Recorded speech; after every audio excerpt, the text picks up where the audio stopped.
सरकार किस कदर बदल गए, ये जानने के लिए आपको 17 साल पहले ले चलते हैं, साल 1996। न राज्यं न च राजासी, न दंडो न च दांडिका,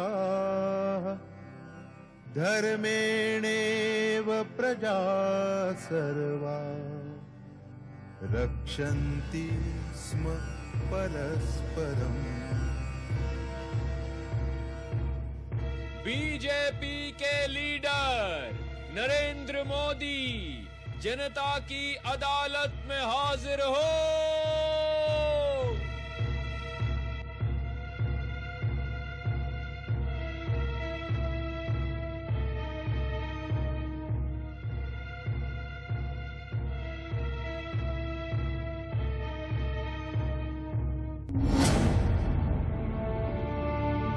मोदी का कुर्ता उस वक्त डिजाइनर नहीं हुआ करता था, दाढ़ी में सफेदी अभी गहराई नहीं थी, जुबान पर करोड़ों हिंदुस्तानियों की बात नहीं थी, गुजराती अस्मिता की चर्चा भी नहीं।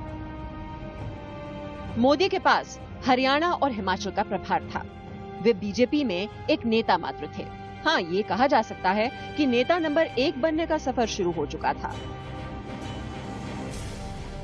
आडवाणी की रथ यात्रा में सारथी की भूमिका निभाकर मोदी अपना कद बरगद के बराबर करने पर तुले हुए थे। ऐसे में बीजेपी के बाकी गुजराती नेताओं को तो बौना बनना ही था, फिर वो शंकर सिंह वाघेला ही क्यों ना।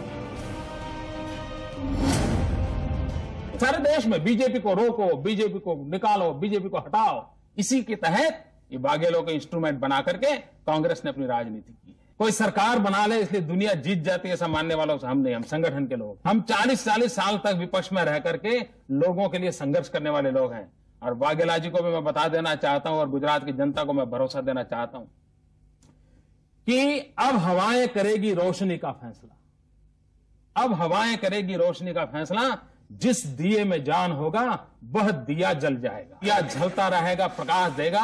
ये दिया बुझाने का किसी ने प्रयास किया, वो धुआं फैला है, वो धुआं हटेगा, दिया फिर से जलेगा। संगठन के काम में मोदी खुद को कामयाब साबित कर रहे थे। जाहिर है मोदी की महत्वाकांक्षा और सियासी दुश्मनी दोनों में इजाफा हो रहा था। अगर मैं भारतीय जनता पार्टी के एक जिम्मेवार संगठन के कार्यकर्ता के नाते जिन जिन लोगों के पास पार्टी की जिम्मेवारी है, अगर उनकी अकाउंटेबिलिटी फिक्स करता हूं तो मैं कोई गुनाह नहीं करता।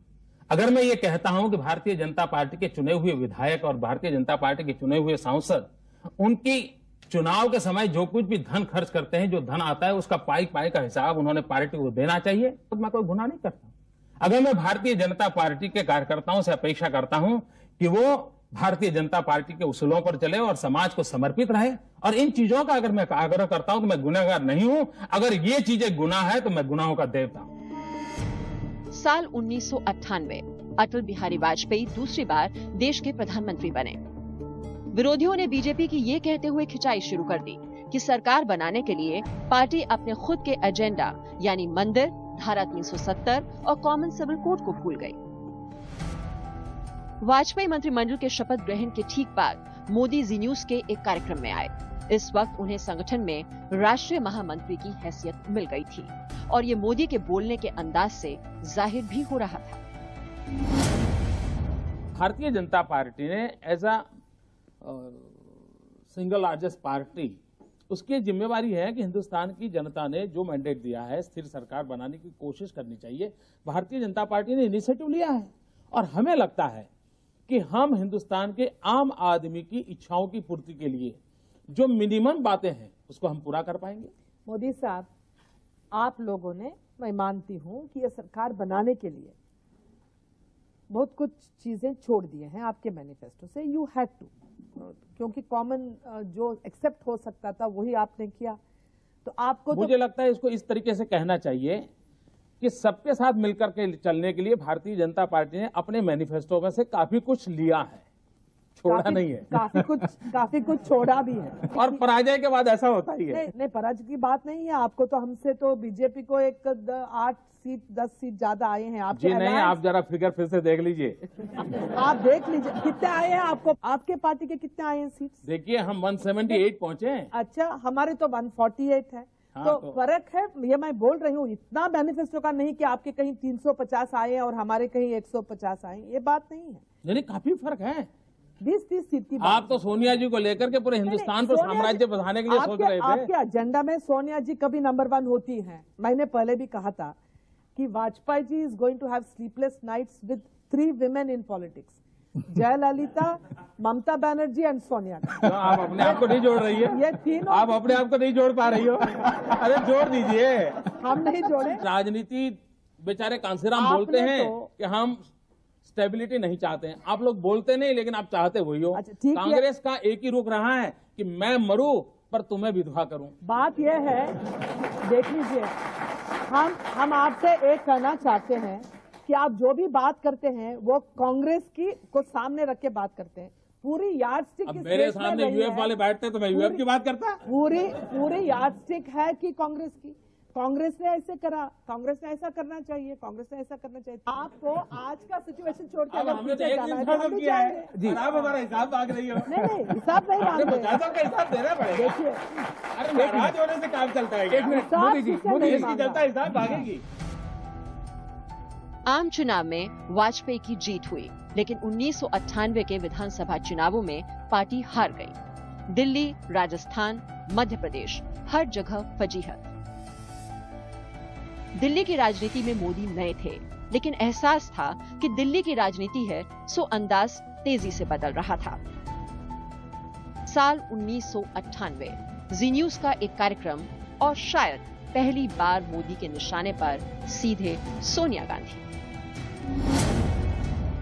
हिंदुत्व ये भारतीय जनता पार्टी का कभी चुनावी नारा नहीं रहा है। हिंदुत्व ये हमारे लिए आर्टिकल ऑफ फेथ है।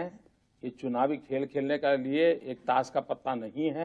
ये इशू कभी था ही नहीं। हिंदुस्तान में अनेक सरकारें आई, सरस्वती वंदना के साथ कार्यक्रम हुए थे और ये सोनिया वंदना में लगे हुए लोग सरस्वती वंदना को भूल गए। भारतीय जनता पार्टी जिस सरकार में है उस सरकार ने कभी नहीं कहा है कि सरस्वती वंदना कंपलसरी करेंगे। It was a part of the programme जिसका विरोध किया गया। प्रीवियसली ये कितने हिपोक्रेट है देखिए।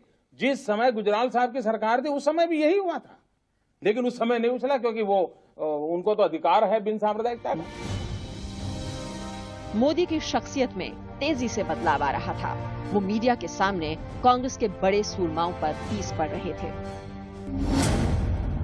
अयोध्या के बाद मारे गए वो उन लोगों के कारण है जो आज दुबई में बैठे हैं आपकी कृपा से। आप अयोध्या में नहीं करते तो कुछ भी नहीं होता। आपने अयोध्या पे किया, इसलिए ये खून खराबा इस देश में हुआ। इसको भी आपको मानना अयोध्या के लिए भी जिम्मेवार कांग्रेस है। कांग्रेस कैसे हो सकती है? कांग्रेस, आप लोग वहां पर खड़े होके आपके सामने हुआ है और कांग्रेस कैसे उसकी जिम्मेदार हो सकती है? ऐसा कांग्रेस को जिम्मेदार करते हैं? नरसिम्हा राव की सरकार थी, पूरी तरह वो जिम्मेवार। आप वहां जाके उठा गिराएंगे और नक्सलवाद को जिम्मेदार पकड़ेंगे। साल 2001 मोदी और बदल गए। बंद गले का कोट, दाढ़ी में सफेदी, लेकिन असल बदलाव तो कुछ और था। अब तक का सबसे बड़ा बदलाव। उन्हें दिल्ली से फिर गुजरात भेजा गया। केशव भाई पटेल को हटाकर मोदी सीएम की गद्दी पर बैठाए गए। क्योंकि लोगों की ये शिकायत थी कि दिल्ली से एक तरह से पैरा ड्रॉपिंग हुई है। आप वहां से न सांसद हैं, न आप वहां से विधायक हैं और यहां से सीधा आपको नियुक्त करके गुजरात का मुख्यमंत्री बनाया गया है। अभी तक ये भी नहीं पता है कि आप वहां से कौन से कॉन्स्टिट्यूएंसी से चुनाव जीत कर आएंगे। मैं गुजरात गया उसके पहले आप लोग लगातार कह रहे थे, सब मीडिया के लोग कह रहे थे, नरेंद्र भाई आप तो गुजरात के ही हैं, गुजरात में आपने इतना काम किया और आप तो गुजरात जाते ही नहीं हैं। और अब मैं गया तो आप पूछ रहे हैं कि पैरा ड्रॉपिंग हो गया। मुझे बड़ा आश्चर्य हो रहा है भैया कि जो जिस धरती में पैदा हुआ उसको आप पैरा ड्रॉपिंग कह रहे हैं। 50 साल की उम्र में हिंदुस्तान में कम लोग हुए जो सियासत की किसी विरासत के बिना सीएम बन गए।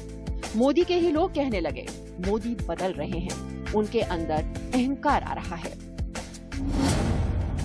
मोदी साहब, अगर आपकी पर्सनैलिटी पर नजर डालें, आप दिल्ली में रहे, बड़े मीडिया फ्रेंडली आप माने जाते थे, लेकिन अब गुजरात के कई लोगों का ये कहना है जो आपको बहुत क्लोजली मॉनिटर करते हैं कि जब से आप मुख्यमंत्री बने हैं तब से बहुत रिजर्व से रहने लगे हैं, बल्कि मतलब एरोगेंस तक अब वो चीज चली गई है। मीडिया से भी अब आप बचते हैं। हालांकि हमको तो इंटरव्यू आप दे रहे हैं इस समय, लेकिन ज्यादातर लोगों को नाकामी ही हासिल होती है। देखिए, दो चीजें कॉन्ट्राडिक्टरी हैं। एक तो है कि मिलते नहीं हैं, और दूसरी है एरोगेंसी। एरोगेंसी का पता तो मिले बिना पता ही नहीं चलता है। या तो एक सच है या एक झूठ है, लेकिन मैं आपको बताऊं तो दोनों सही नहीं है। ये बात सही है कि मीडिया से मैं बहुत मिलता जुलता था, उसमें तो कमी आई है क्योंकि काम बदला है, तो उसके कारण सारे दोस्त हैं, तो दोस्तों को तो शिकायत करने का अधिकार है। और मीडिया की ये शिकायत गलत है, ऐसा मुझे नहीं लगता है, क्योंकि उनकी अपेक्षा भी ज्यादा है, क्योंकि बहुत पुराना दोस्त रहा हूं, घंटों तक उससे गप्पे मारता था। समी सांजनी वेला आपने रमता राम अकेला। शाम का समय हो गया, हम अकेले इंसान हैं। साल 2002 देश में एक ही आदमी की चर्चा थी, नरेंद्र मोदी। दंगों की वजह से मोदी घिरे हुए थे। खुद अपने ही प्रधानमंत्री ने राजधर्म की नसीहत दी, लेकिन मोदी की बारी आई तो बड़ी सफाई से बोले। मोदी का मैं अब उनके बयानों में उभर कर आने लगा। पहली बार चुनाव का सामना करने जा रहे थे। बोरी में बड़ा बदलाव आया। 5 करोड़ गुजरातियों की अस्मिता का एहसास होने लगा। मैं समझता हूं गुजरात सरकार एक समरस, कोहेसिव, कलेक्टिव ब्यूरोक्रेसी हो, पुलिस फोर्स हो, सेंट्रल गवर्नमेंट हो, स्टेट गवर्नमेंट हो, इलेक्टेड बॉडी हो, अपॉइंटेड बॉडी हो, सब मिलजुल करके 5 करोड़ गुजरातियों को विश्वास में लेकर के इन रास्ते निकालते चले हैं। जनता के सहयोग से, जनता के अंदर बड़े उत्पन्न हुए विश्वास के कारण फिर एक बार नॉर्मलसी पैदा हुई है। मैं इसकी क्रेडिट 5 करोड़ गुजरातियों को दे रहा हूं, और वो उन लोगों को जिन्होंने इस काम के अंदर अपने दायित्व को निभाया है, वो सब इस सब के अधिकारी हैं। 98% गुजरात शांत रहा है। 98% गुजरात में कुछ नहीं हुआ है। और इस राज्य सरकार का संकल्प है, किसी भी गुनहगार को बख्शा नहीं जाएगा। किसी भी गुनहगार को फिर से ऐसा करने का साहस न मिले, ऐसी परिस्थिति हम पैदा करना चाहते हैं। ये हमारा संकल्प है कि गुजरात एक सरहदी राज्य है। यह मौत के सौदागरों को अगन खेल खेलने का कोई अवसर नहीं दिया जा सकता। राज्य सरकार ऐसी करारी चोट पहुंचाना चाहता है, कानून के दायरे में करना चाहता है, ताकि फिर इस प्रकार का साहस कोई न कर पाए। मोदी दंगों की आंच में नहीं जले। गोवा में जीवन दान मिला, और इसमें लाल कृष्ण आडवाणी की अहम भूमिका रही। आज मोदी के चाहने वाले आडवाणी की चाहे जितनी आलोचना कर लें, इशारों में मोदी भले ही पीएम का सपना देखने वालों की खिल्ली उड़ाएं। एक जमाना था जब वो सार्वजनिक रूप से आडवाणी को अपना आदर्श मानते थे। जी न्यूज के एक कार्यक्रम में मोदी ने आडवाणी की खूब तारीफ की। जब राजनीति में नहीं था तब मैं आडवाणी जी के इंटरव्यू बहुत बारीकाई से पढ़ता था। उसमें मुझे इतनी वैचारिक स्पष्टता दिखती थी और मेरे मन को वो छू जाता था, और हर चीज को इतना बड़ा आर्टिकुलेट वे में वो रखते थे, और क्वेश्चन आंसर फॉर्म में शायद उनके इंटरव्यू में कटिंग करके रखता था सालों तक, और मैं उसको अध्ययन करता था। और आज भी मुझे कभी कभी लगता है कि मेरे विचारों की जो धार है उसमें उसका बहुत बड़ा रोल है। दूसरा, सामान्य रूप से राजनेता वो होते हैं जिनके निकट जितने जाओ आप उतना ही उनसे दूर जाने का मन करता है। आडवाणी जी एक एक्सेप्शनल केस है कि जितना उनके पास जाओ उतना ही अधिक निकट जाने का मन करता है। जितने निकट जाते हैं उतनी ही उनकी ऊंचाई ज्यादा बढ़ती हुई नजर आती है, और शब्दों में वो नहीं कहते, उनके व्यवहार में नजर आता है। तो ये चीजें मुझे प्रभावित करती है। तीसरी बार गुजरात की गद्दी पर बैठने के बाद मोदी का आत्मविश्वास उफान पर आ गया। जैसे जैसे मोदी कांग्रेस पर हमला तेज करते गए, अपनी पार्टी में उतने ही दबंग बनते गए। गुजरात में विपक्ष को तो हाशिए पर भेज ही दिया। बीजेपी के अंदर भी गुजरात में जिसने नमो नमो नहीं किया वो कहीं का नहीं रहा। ऐसे में मोदी के लिए आसान हो गया कि वो गुजरात की राजनीति में रहते हुए दिल्ली की सियासत साधते रहे। कांग्रेस प्रवक्ता ने जो कहा है, ये कहा है कि मोदी अगर विदेश में होते तो उनको फांसी पर लटका देते। तो मेरा कहना इतना ही है कि कांग्रेस नेता विदेश से लाई है, अब न्याय भी विदेश से लाएंगे। और हमारे देश में आजादी का आंदोलन जब चल रहा था तब विदेशी जस्टिस रहते थे, न्याय करने वाले विदेश के लोग रहते थे और देशभक्तों को फांसी पे चढ़ाया जाता था। और उस अर्थ में अगर मुझे विदेशी लोग फांसी पे चढ़ाते हैं तो मेरे लिए तो देशभक्ति का प्रखर उदाहरण बन जाएगा। मेरे लिए गौरव होगा कि कोई विदेशी मुझे फांसी चढ़ा दे, मेरे देश के काम आऊंगा मैं। तीसरी बात है, अगर इटली में ऐसा कानून हो तो मैंने कहा है कांग्रेस को सार्वजनिक रूप से कि आपकी तो इटली में पहुंच भी है, आप इटली में मेरे खिलाफ केस चलाइए और मुझे फांसी दे। लेकिन उस समय जो भी शासक होंगे उनको मेरी जीटीवी के माध्यम से यही प्रार्थना है कि फांसी जब लगे तो हिंदुस्तान की धरती पर लगे। मोदी के बारे में कहा जाता है कि वो कभी छुट्टी पर नहीं जाते, वीकेंड पर काम करने की उनकी रफ्तार और बढ़ जाती है। लेकिन एक समय था जब फुर्सत हुआ करती थी और फुर्सत के पल में मोदी कविता लिखते थे। 12 वर्ष पहले मोदी ने खुद जी न्यूज को एक कविता सुनाई थी। कविता पढ़ नहीं पाता हूँ, मैंने कभी कविता पढ़ी भी नहीं, क्योंकि मेरे स्वांतः झुका है मेरे आनंद के लिए। इसलिए मैं समी सांजनी वेला आपने रमता राम अकेला, शाम का समय हो गया, हम अकेले इंसान हैं। मारा तनमन में उभरे तरने तरना मेला। हमारे यहाँ तरने तर का एक मेला लगता है, एक युवा मन को आंदोलित करने वाला उस मेला का माना जाता है। मारा तनमन में उभरे तरने तरना मेला, कोई पासे नहीं लेवू देवू, किससे कुछ लेना देना नहीं, कदी होए नहीं मारू तेरा, न मेरा न तेरा, ये सब चीजों से हम परे हैं। आ दुनिया में जे कहीं छे ते मनगम तो मझियारो, इस दुनिया में जो कुछ भी है हम सबका मिल करके, हम सबका यानी सबकी मालिकी का है, ये किसी का अकेले का नहीं है। रस्तो मारो सीधो साधो, नहीं भय नहीं ठेलम ठेला। मेरा बड़ा सीधा साधा रास्ता है, न वहाँ भीड़ है, न कोई आगे पीछे जाने की दौड़ है, न स्पर्धा है, न धक्का मुक्की है, कुछ नहीं है, सीधी सादी जिंदगी है। समी सांजनी वेड़ा अपने रमता राम अकेला, कोई पंथ नहीं नहीं संप्रदाय, मानस है तो मानस। न कोई पंथ न कोई संप्रदाय, मानव ही तो मानव, मानव से बड़ा कोई धर्म नहीं होता है, ये मेरे भाव है। अजवाड़ा ने फर्क पड़े शो, उजास को फर्क क्या है, कोड़ियू होए के फानस। अगर उजाले के अंदर आप छोटा दिया जलाओ, बड़ा दिया क्या फर्क पड़ता है। जड़ा जड़ा जुम्मरनी जेवा क्यारे नहीं लटकेला, समी सांजनी वेड़ा अपने रमता राम अकेला। खैर मेरी अपने भाव होते हैं।